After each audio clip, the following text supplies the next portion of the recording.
bastards invented? Most readers of fantasy are familiar with bastards as a trope, but historically, where did this idea of illegitimate birth come from? I was trying to figure this out as part of my research for Bastard's Honor.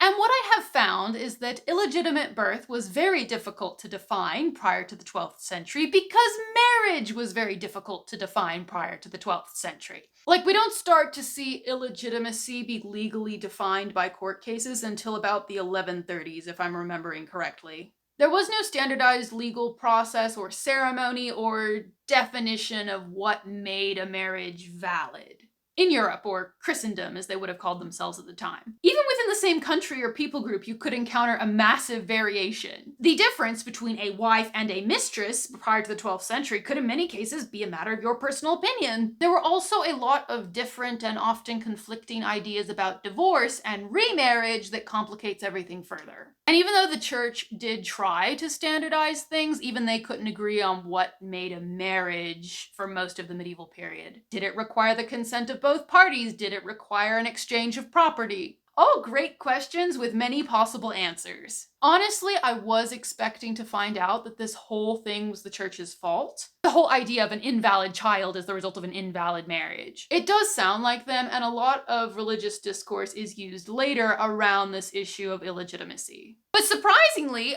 this whole thing was actually not the church's idea. It was a policy developed to keep inheritance and property within the upper classes. In cases of a wealthy man who kept multiple women, we start to see that the woman with the most social status, with the most impressive family connections, she starts being called the wife, and the rest of the women start being called mistresses or concubines. And that becomes important when the Carolingians, that's Charlemagne's dynasty, made a shift toward weighing a child's maternal lineage in addition to their paternal lineage. That is to say that the child whose mother had the most social status is going to be prioritized in succession for their father's estate. So what happens is we start to see the children of a man's wife be favored in succession before the children of mistresses and concubines. But at least in the beginning, that wasn't about the other children being seen as illegitimate. It was about which child had the most impressive family connections because of their mother.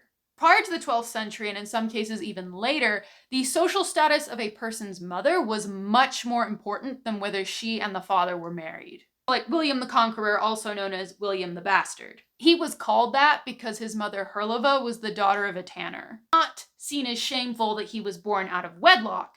It was seen as shameful that his mother was working class. His mom's family was poor, and it was a scandal. So again, this idea of illegitimacy was created to keep land and titles and wealth with the offspring who had the most noble blood.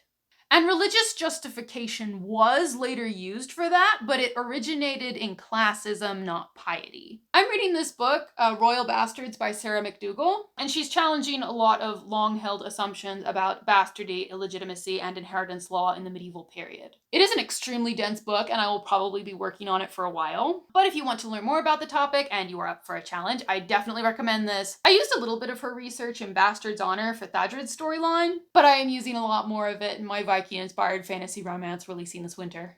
Bastard's Honor releases September 17th, but you can get early bird VIP access by signing up at the link in the description.